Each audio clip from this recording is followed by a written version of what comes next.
nama aku Naila Nabila Faisal, biasa dipanggil Abil dengan NIM belakang 133. Di sini aku bersama partner aku Khairul Anam dengan NIM 156, biasa dipanggil Anam.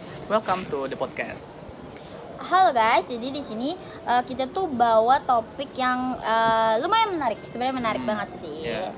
Apalagi di era sekarang yang topik ini tuh nggak pernah padam gitu, sampai menemukan titik terangnya gitu kan. Jadi di sini kita itu bakal ngebahas tentang hubungan Indonesia dengan Palestina yang gimana sih kebijakan luar negeri Indonesia berubah-berubah dari masa jabatannya Pak Jokowi, kemudian di era sekarang yang dimana di jabatannya Pak Prabowo Subianto. Nah ya, betul banget Bil.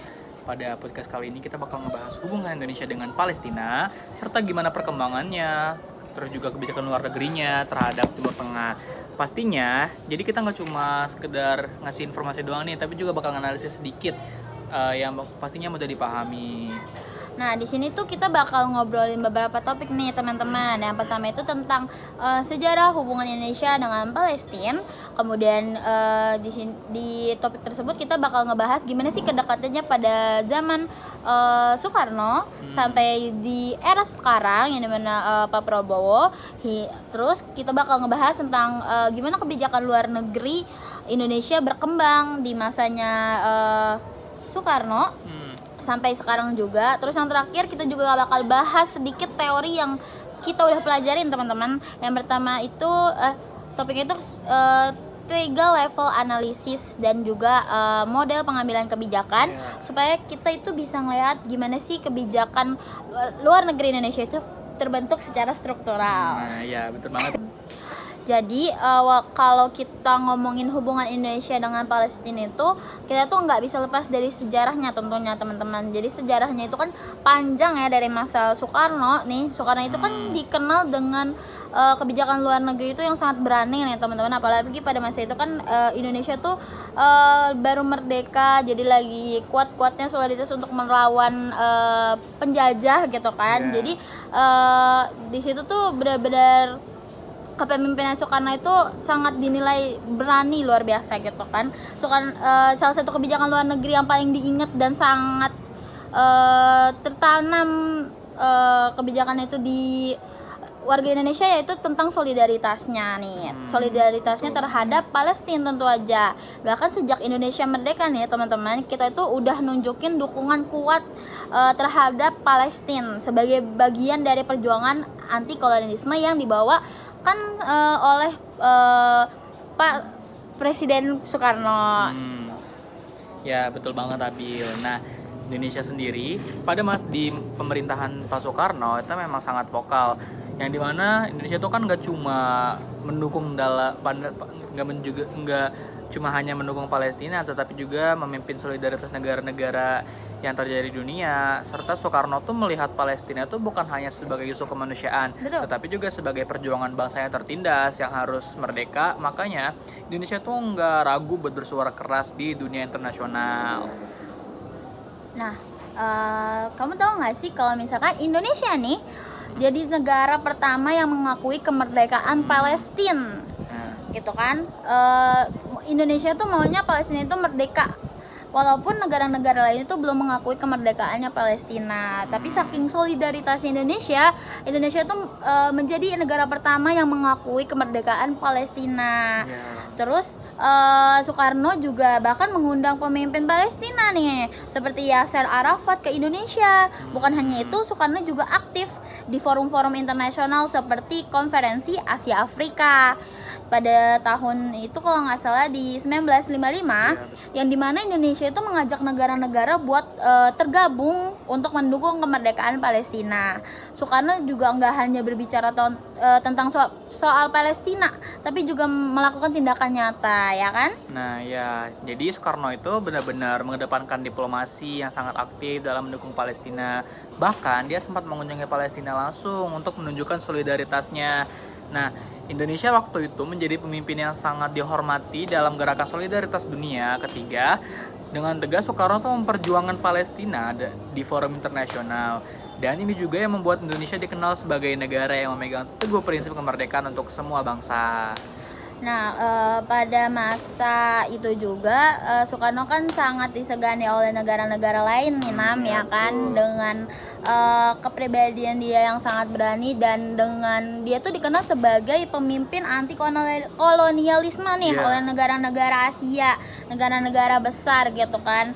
Bahkan didukung oleh dua kubu, Amerika Serikat dan juga Uni Soviet gitu. Nah, kalau misalkan kita lihat dari sisi sudut pandang global saat ini tuh, Indonesia itu dengan kepemimpinan Soekarno itu benar-benar menjadi simbol solidaritas dunia Islam nih, dan juga negara-negara berkembang yang tadi udah aku sebutin sebelumnya kan. Itu juga nggak cuma soal dukung politik, tapi juga lebih pada ikatan moral dan ideologis yang kuat dengan Palestina. Soekarno juga bahkan sempat mengatakan kalau Indonesia itu siap membantu Palestina dalam perjuangannya, apalagi dengan ideologi anti kolonialisme yang sangat kuat. Karena pada masa itu yang tadi udah aku bilang, kalau misalkan Soekarno nih udah labelnya udah anti kolonialisme banget, betul. Semua orang, everyone knows semuanya Soekarno itu anti kolonialisme. Makanya Pak Soekarno ini sangat amat mendukung Palestina tentang melawan Israel. Ya betul, bahkan dalam pemahamannya Soekarno itu memang membahas bagaimana perdamaian dunia itu harus ditegakkan. Bahkan dalam pemahaman Marhaenisme itu Soekarno sangat menolak keras terhadap penindasan dan juga apalagi genosida yang ada di Palestina. Jadi benar banget memang di era Soekarno itu Indonesia tuh lumayan disegani karena merupakan salah satu negara yang berani bersuara keras mendukung Palestina.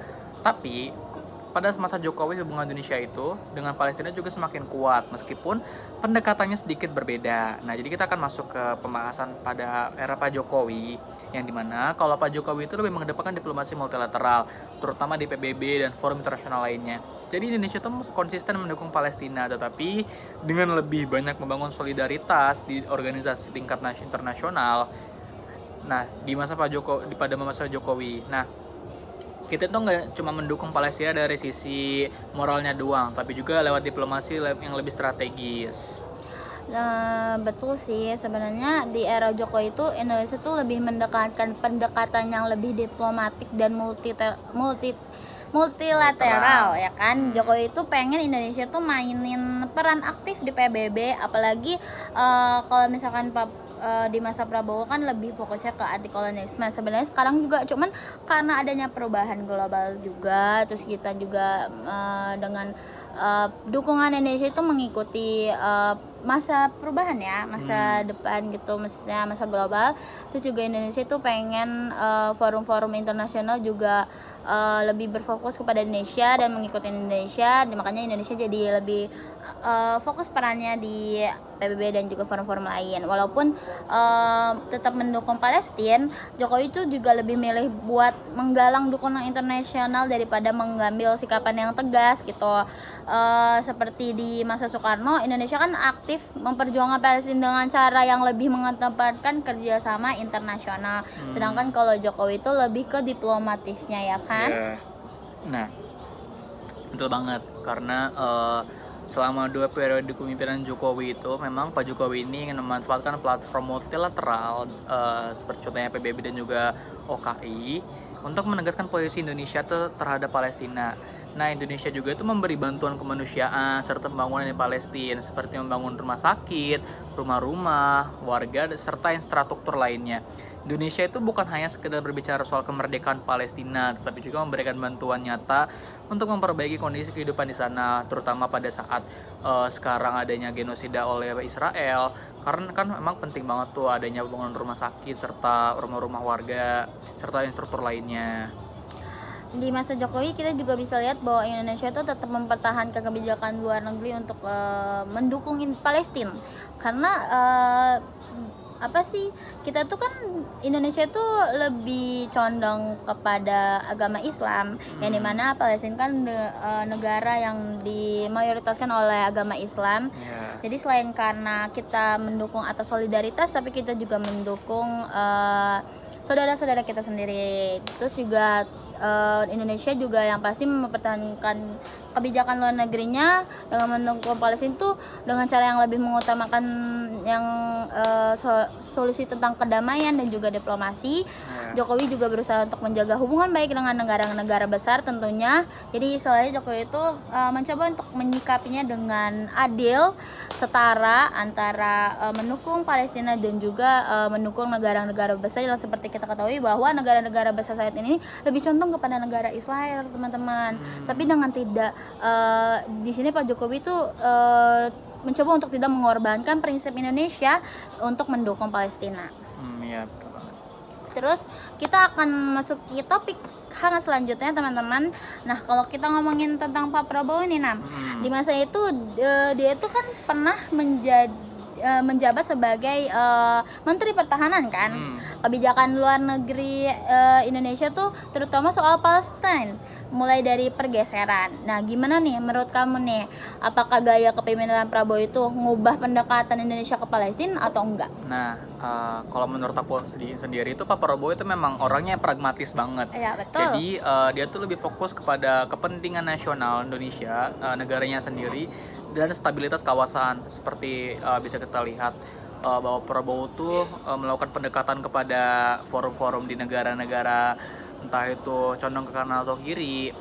Nah, seperti contohnya lagi itu dia mendukung Palestina, tetapi di selain dia juga terbuka dengan hubungan bilateral yang lebih kuat dengan negara-negara besar seperti Arab Saudi bahkan Israel, terutama soal perdagangan dan kerjasama militer.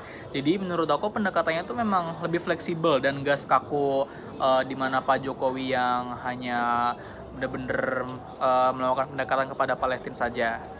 Nah, kalau nggak salah nih waktu itu sempat ada statement kontroversial dari Pak Prabowo yang cukup bikin heboh kan.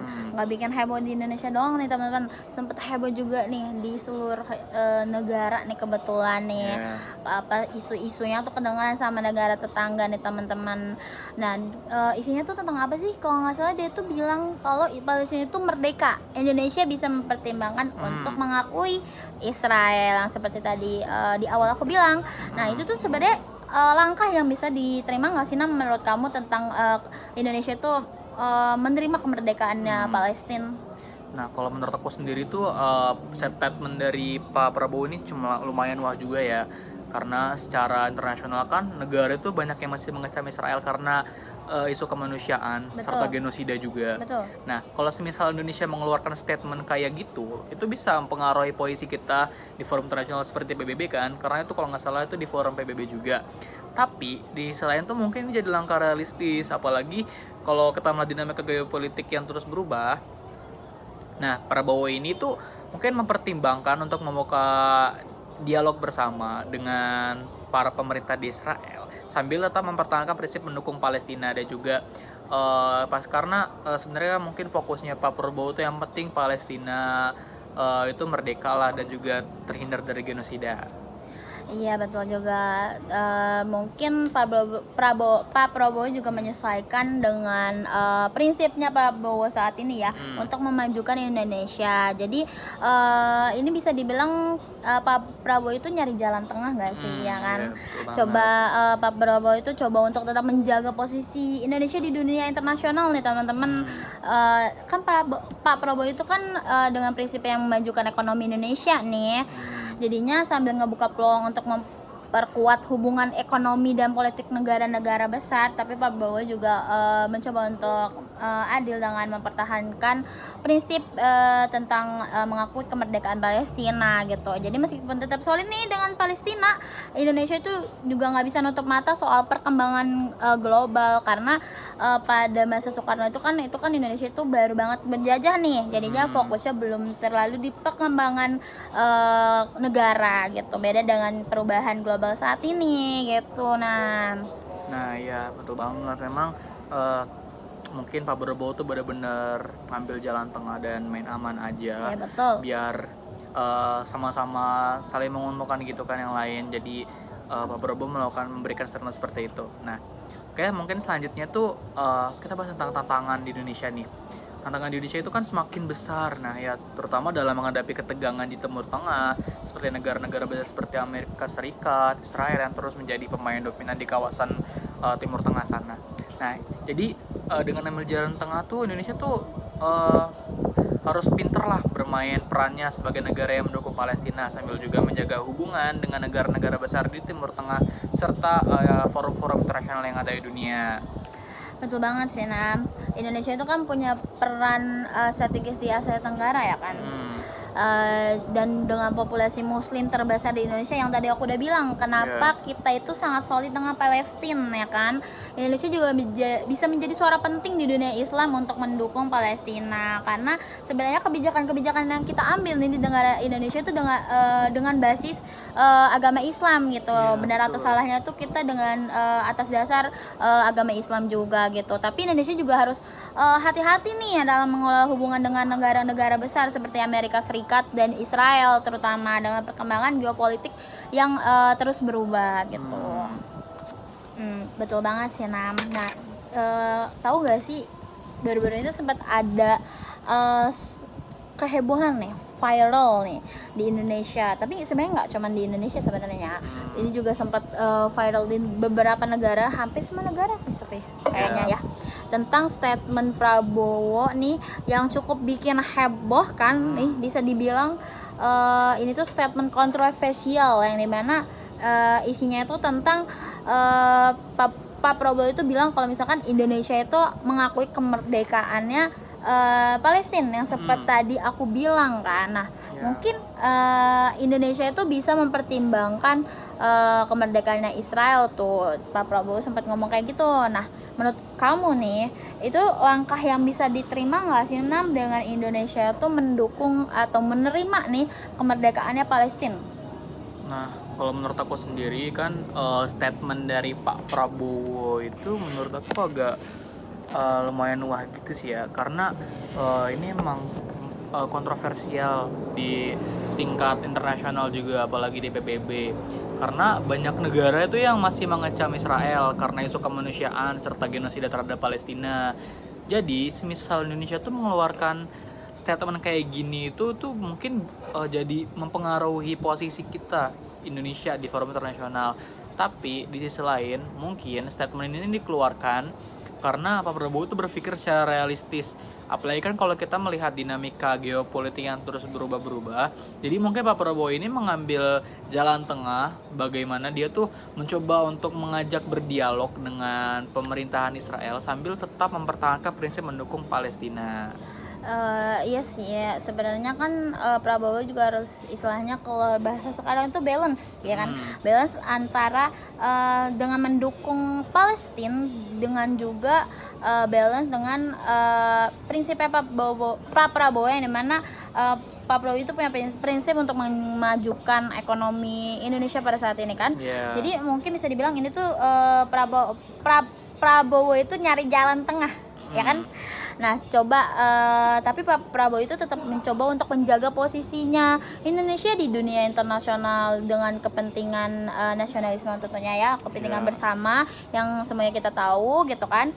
Nah, sambil mengebuka peluang untuk memperkuat hubungan ekonomi yang tadi udah aku bilang, dan juga politik-politik dengan negara-negara yang besar yang udah sempat tadi aku singgung juga, yang dimana negara-negara besar itu kan seperti Amerika Serikat dan juga Uni Soviet itu juga jadi meskipun tetap solid dengan Palestina nih, Indonesia juga nggak bisa nutup mata soal perkembangan global. Jadinya kalau misalkan pada masanya Pak Soekarno kan kita kan baru merdeka kan, jadi kita cuman fokusnya di kemerdekaan negara-negara dan juga kemerdekaan kita sendiri. Sedangkan kalau misalkan di era sekarang itu kan tahapan-tahapan kita untuk berkembangnya Indonesia dan juga berkembangnya ekonomi negara kita juga gitu kan. Ya memang betul banget soal pengembangan kawasan Indonesia, apalagi kan itu visinya Pak Prabowo, di mana mereka seperti yang tadi saya bilang juga, Pak Prabowo sempat melakukan koalisi-koalisi lagi dengan forum-forum internasional. Dia juga menyinggung dengan berbagai golongan, baik itu Amerika Serikat dan juga Tiongkok. Nah, mungkin kita akan geser ke topik selanjutnya yang dimana memang Indonesia tuh nggak bisa terlalu condong kepada satu pihak. Kalau Betul. kita memang kita lihat meskipun kita mendukung Palestina, kita juga harus menjaga keseimbangan negara-negara besar Timur Tengah seperti Arab Saudi dan juga Uni Emirat Arab yang dimana memiliki pengaruh besar secara ekonomi dan politik. Jadi Indonesia juga harus mempertimbangkan hubungan itu. Kalau kita terlalu menekan Israel, kita bisa kehilangan kesempatan untuk berhubungan baik dengan negara-negara besar tersebut. Aku setuju banget sih sama pendapat kamu soal itu ya. Jadi kita harus istilahnya kita adil lah, balance itu, karena kita tuh ngelakuin hal kayak gini harus juga bekerja sama dengan negara-negara lain. Itu bukan sebagai tanda kita tuh memihak ya, kita jadi memihak sana sini, enggak. Sebenarnya itu demi kepentingan negara kita juga. Nah, jadi Indonesia itu harus pintar nih main perannya sebagai negara yang menjunjung tinggi nilai-nilai Pancasila, tapi juga harus realistis dalam mempertimbangkan kepentingan nasional nih. Misalnya tuh Indonesia tuh harus menjaga hubungan baik dengan negara-negara besar seperti yang tadi Amerika Serikat dan lain-lainnya yang punya pengaruh luar biasa dalam kebijakan internasional, sambil tetap memperjuangkan Palestina, karena kan hampir negara-negara kan hampir didominasikan oleh Amerika Serikat ya kan, apalagi dengan perkembangan ekonominya tentu saja gitu. Nah ya betul banget sih Bill, kayak emang bener-bener tuh Indonesia tuh bahasanya punya moral standing yang sangat kuat untuk mendukung Palestina, karena kita memiliki sejarah panjang dengan Palestina sejak zamannya Soekarno. Nah tapi di sisi lain kita nggak bisa menutup mata terhadap geopolitik yang terus berkembang dan berubah-ubah, yang dimana negara-negara besar ini nggak hanya berpengaruh soal politik tapi juga soal ekonomi. Jadi Indonesia itu harus lebih fleksibel dan cerdas dalam mengambil keputusan. Ya jadi di tengah segala tantangan ini nih, Indonesia itu bisa berperan sebagai kalau kita lihat nih sebagai moderator mungkin ya. Bukan hanya mendukung Palestina nih teman-teman, mendukungnya secara ideologis, tapi juga berusaha mencari solusi yang bisa menguntungkan semua pihak ya kan. Kita juga sempat nyari solusi juga di negara Indonesia, sempat membantu untuk mencari jalan keluar, mencari solusi gitu. Mungkin kita bisa jadi negara yang memfasilitasi dialog antara Palestina dan juga Israel dan mencoba mencari titik temu dalam kebijakan internasional. Jadi istilahnya Indonesia tuh nggak cuma ngomong doang tentang Indonesia mendukung Palestina untuk merdeka, tapi kita juga berperan untuk memberikan solusi titik temu antara Israel dan juga Palestina gitu. Nah, ya betul banget, karena Indonesia tuh punya posisi yang lumayan strategis untuk jadi moderator, apalagi dengan pengalaman diplomasi kita yang mungkin panjang. Mungkin langkah pertama yang bisa dilakukan adalah terus menggalang dukungan dari negara-negara besar yang netral dan mencoba mempengaruhi kebijakan mereka dalam konflik Israel-Palestina. Dengan demikian, Indonesia itu mungkin bisa menjadi negara yang punya suara penting di internasional. Setuju sih, dan juga kan tadi sempat disinggung juga kan kalau Indonesia itu harus memperkuat kerjasamanya dengan negara-negara lain, negara-negara tetangga yang juga punya kepentingan di Timur Tengah seperti di Turki, Qatar dan juga Iran. Jadi kalau kita bisa memperkuat hubungan dengan mereka, kita kan juga bisa memperbesar posisi tawar Indonesia dalam diplomasi internasional kan, untuk kita sendiri juga gitu kan. Ya. Dan ini juga bukan cuma soal politik. Indonesia tuh harus mendorong inisiatif sosial seperti mengadakan forum-forum internasional yang membahas solusi damai untuk Palestina atau memberikan bantuan kemanusiaan yang secara lebih luas. Dengan cara ini, Indonesia itu nggak hanya terlibat dalam politiknya aja, tetapi juga membangun perdamaian global yang benar-benar membangun gitu. Nah betul juga nih, ini teman-teman, ini juga sebenarnya penting banget loh ya. Indonesia juga tadi udah aku bilang kalau misalnya Indonesia itu nggak cuma sekedar ngomong doang, tapi kita juga ngelakuin aksi nyata gitu kan, yang udah kita lakuin dalam bentuk bantuan kemanusiaan gitu. Dengan ini kita juga bisa memperkuat posisi Indonesia nih sebagai negara yang berperan dalam menciptakan perdamaian dunia gitu. Ya setuju banget. Ya makanya kita kedepannya itu Indonesia harus terus lebih aktif, bukan hanya bicara soal Palestina, tetapi juga benar-benar terlibat dalam membangun perdamaian. Nah, kita mungkin bisa menggerakkan internasional dengan cara Indonesia itu memiliki khas yang penuh diplomasi dan juga empati terhadap kemanusiaan di seluruh dunia. Nah, jadi tuh makanya Indonesia tuh punya peran yang besar di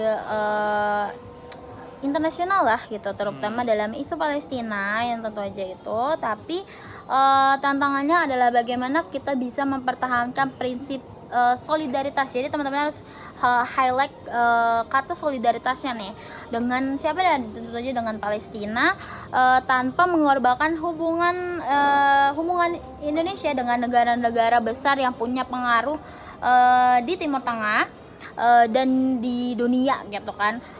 Itu juga akan jadi ujian diplomasi Indonesia ke depannya gitu, untuk mempertahankan kerjasama dan juga dukungan kerjasama antara negara dan juga dukungan kepada Palestina tentu aja gitu.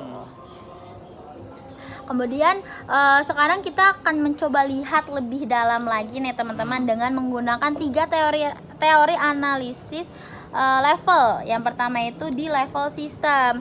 Nah, kita bisa lihat nih pengaruh besar dari geopolitik di Timur Tengah, terutama terkait dengan konflik Israel dan juga dengan Palestina.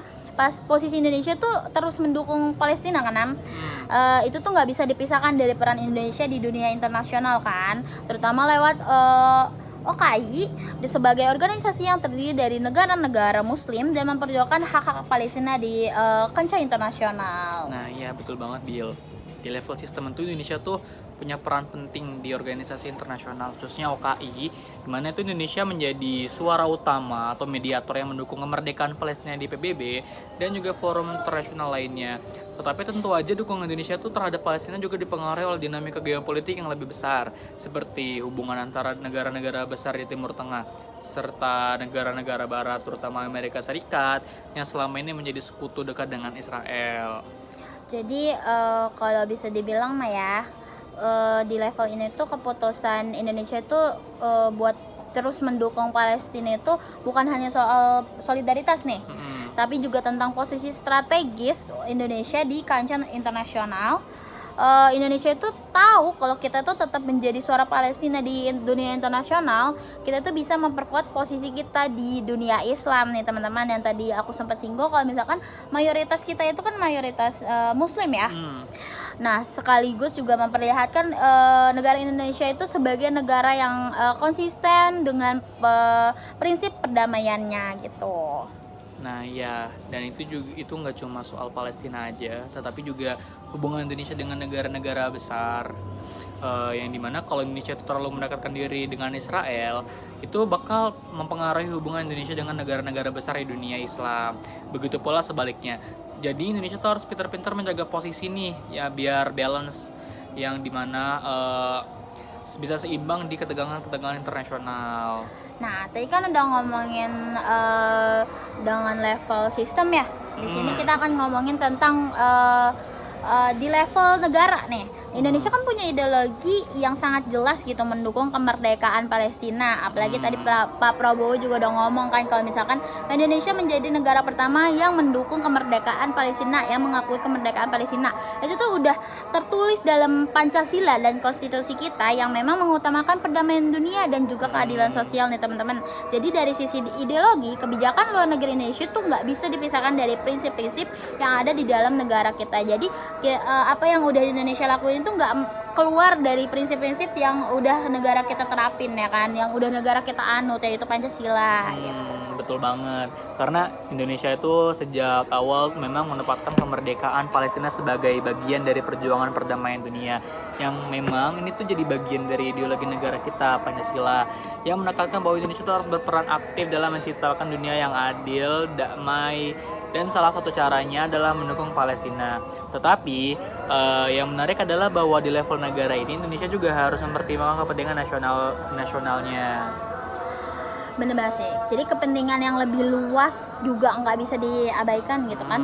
Misalnya Indonesia itu harus menjaga stabilitas domestik dan juga keamanan kawasan gitu. Serta ada juga hubungan diplomatik yang strategis dengan negara-negara besar. Jadi meskipun kita mendukung Palestina nih, kita juga harus menjaga kepentingan ekonomi gitu Iya, kan. betul banget. Terus juga kepentingan perdagangan dan juga keamanan nasional. Nah, itu tuh menjadi tantangan tersendiri bagi Indonesia di level negara yang udah kita bahas ini. Nah ya, setuju banget. Emang yang dimana satu sisi kita harus mendukung Palestina, tetapi di selain kita juga harus menjaga hubungan negara-negara yang mempunyai pengaruh besar seperti Amerika Serikat dan juga negara-negara di Eropa. Karena percuma kalau kita mengutamakan kedamaian negara-negara lain tapi negara kita nggak damai. Iya betul. Nah, dimana hal itu membuat kebijakan luar negeri di Indonesia tidak hanya mengandalkan prinsip moral atau ideologi semata, tetapi juga harus berlandaskan pada kepentingan nasional yang lebih pragmatis. Jadi istilahnya kita tuh harus lebih mengedepankan suara dari rakyat juga ya. Dimana sempat kan nyinggung soal kalau misalkan Indonesia itu sempat condong ke genosida ya kan Nam. Nah itu menjadi konflik internal kita sendiri yang dimana masyarakat itu tidak setuju dan memprotes aksi dari para pemerintah Indonesia tentang kecondongan mereka terhadap Israel gitu. Jadi sangat sensitif sebenarnya topik ini tuh luar biasa. Selanjutnya nih kita lihat di sisi level individu. Tadi kan udah di level sistem, di level negara, tinggal satu lagi nih teman-teman, di level individu. Kita bisa melihat pengaruh langsung dari gaya kepemimpinan para presiden Indonesia. Misalnya tuh kalau kita lihat dari gaya diplomasi Presiden Jokowi dulu kan, Pak Jokowi nih yang lebih mengutamakan pendekatan multilateral di forum internasional. Seperti kita tuh sempat ya waktu masa Pak Jokowi itu sempat ngelihat di media sosial tentu aja Pak Jokowi itu aktif di PBB dan juga ASEAN kan, sempat tuh banyak pidato beliau yang kita lihat di media sosial. Jadi Jokowi itu lebih cenderung untuk memperkuat posisi Indonesia melalui kerjasama dengan negara-negara besar dan multilateralnya. Nah betul banget. Pak Jokowi itu lebih fokusnya ke diplomasi yang pragmatis dan multilateral.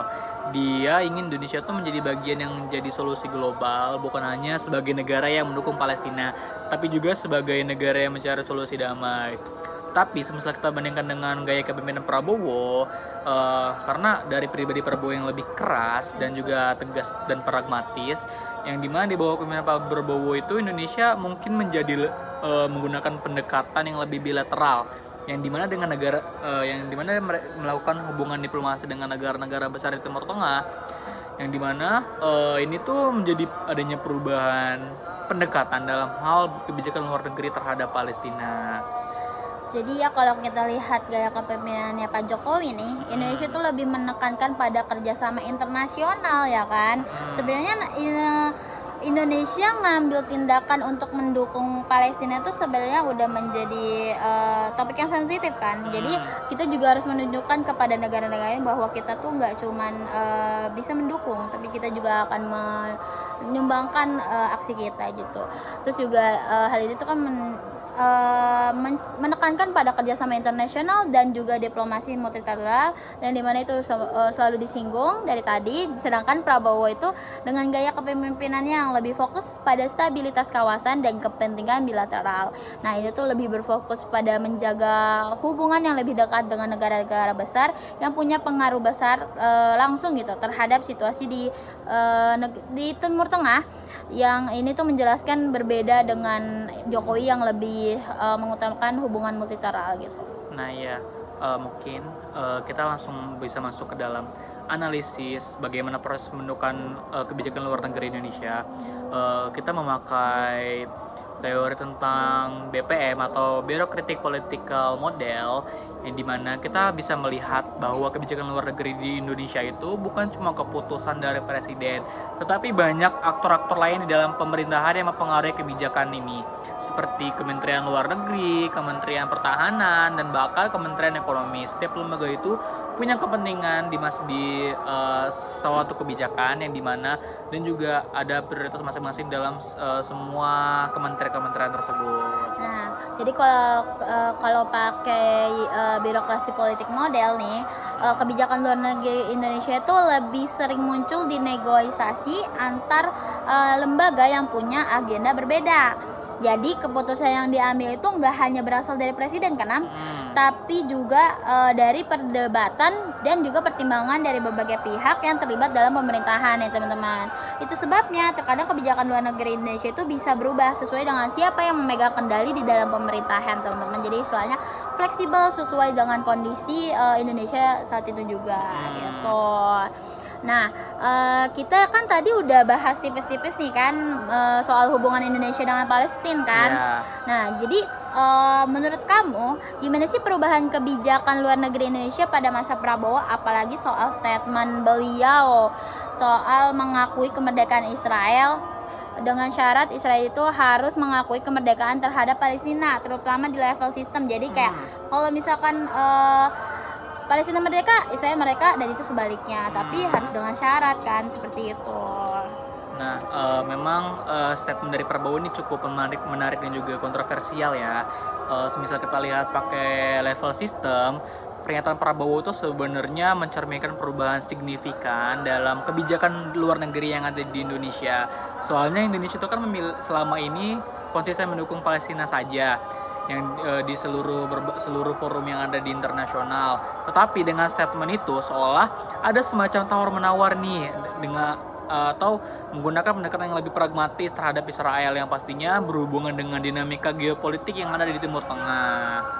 Iya benar banget sih, kalau dilihat dari level sistem yang tadi udah kita bahas, kebijakan luar negeri Indonesia itu dipengaruhi oleh kepentingan regional dan juga internasional. Jadi bisa jadi pernyataan itu juga mencoba untuk mengakomodasi dinamika geopolitik yang lebih besar, seperti itu hubungan Indonesia dengan negara besar atau kekuatan baru di Timur Tengah. Jadi mungkin ini juga cara Indonesia nih buat membuka dialog dengan Israel, meskipun tetap menjaga posisi Indonesia untuk mendukung Palestina. Nah betul Bill, karena di level sistem ini perubahan kebijakan luar negeri Indonesia itu bisa jadi bagian dari strategi yang ada di Indonesia untuk menavigasikan perubahan kekuatan di Timur Tengah. Nah dengan mengakuinya Israel dengan syarat Palestina diakui, menurut saya itu bisa menjadi langkah yang lebih pragmatis untuk membuka peluang lebih banyak bagi Indonesia di dalam memperkuat hubungan dengan negara-negara besar, sementara tetap memegang prinsip dasar solidaritas terhadap Palestina. Kita langsung aja di pertanyaan kita yang kedua nih teman-teman. Menurut kamu nih, pengaruh politik domestik Indonesia itu mempengaruhi posisi kita di PBB nggak sih? Kalau soal domestik kita di PBB itu lumayan menarik ya. Jadi gini, misal kita lihat politik domestik di Indonesia, dia tuh memang punya pengaruh besar banget terhadap kebijakan luar negeri kita, termasuk posisi kita di PBB. Kadang-kadang keputusan luar negeri kita itu nggak cuma dipengaruhi oleh kepentingan internasional, tetapi juga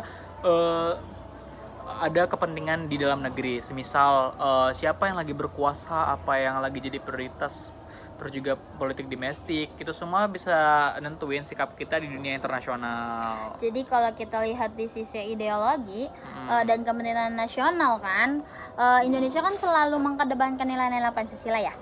Nah di PBB kita tuh sering banget tuh ngangkat isu-isu yang berhubungan dengan perdamaian dunia, solidaritas dan juga hak asasi manusia. Itu tuh nggak lepas dari nilai-nilai yang ada di dalam politik domestik kita. Nah ya betul banget, tapi politik domestik kita juga nggak bisa dipisah-pisahin dari pemilu atau perubahan pemerintahan kan. Karena kalau ada pergantian pemerintahan, misalnya kebijakan luar negeri Indonesia bisa berubah.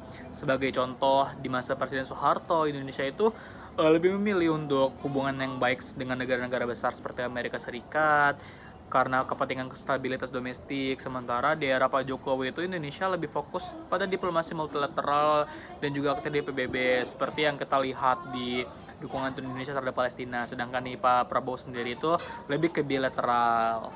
Iya, jadi kepemimpinan yang berbeda itu bisa banget ngebentuk kebijakan luar negeri yang berbeda juga kan. Semua itu tergantung dari pemimpinnya nih teman-teman. Terus gaya kepemimpinan itu ngaruh juga ke keputusan di PBB kan. Misalnya Jokowi kan lebih mengutamakan diplomasi multilateral, sedangkan Prabowo itu dengan gayanya yang tegas mungkin bakal lebih fokus pada hubungan bilateral dan juga stabilitas kawasan sih. Nah ya betul banget soal alasan tersebut, karena politik domestik Indonesia itu ngaruh banget. Apalagi kalau ngomongin hubungan dengan negara besar atau negara-negara yang punya kepentingan strategis, misalnya pada saat pemerintahan Pak SBY itu politik domestik Indonesia lebih stabil tuh ngebuat Indonesia tuh lebih aktif di PBB. Tapi kalau ada pergantian kekuasaan atau ada dinamika politik di dalam negeri, itu pasti bakal bisa mempengaruhi bagaimana Indonesia bersikap di forum yang ada di internasional. Jadi bisa dibilang ya, selama politik domestik kita itu stabil dan mendukung prinsip-prinsip dasar yang ada dalam konstitusi, Indonesia itu bisa terus mainin peran penting di PBB ya.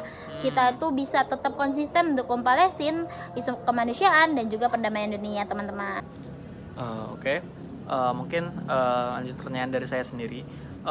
Kita kan diajari di politik luar negeri itu ada yang namanya teori rasional aktor model atau RAM.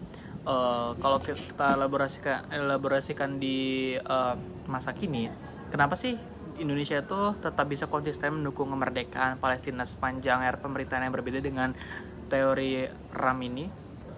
Nah, tadi kan kita ngebahas tentang rasional model ya. Jadi kalau kita lihat dari perspektif rasional aktor model ini, Indonesia tuh bisa konsisten mendukung kemerdekaan Palestina itu karena kebijakan luar negeri Indonesia tuh didorong oleh kepentingan nasional yang rasional. Jadi meskipun ada pergantian pemerintah, Indonesia tuh tetap mempertahankan prinsip dasar yang udah jadi identitas negara kita, yaitu kan prinsip kita itu kan solidaritas terhadap Palestina yang sejalan dengan nilai-nilai Pancasila dan juga konstitusi kita gitu. Ya betul banget sih.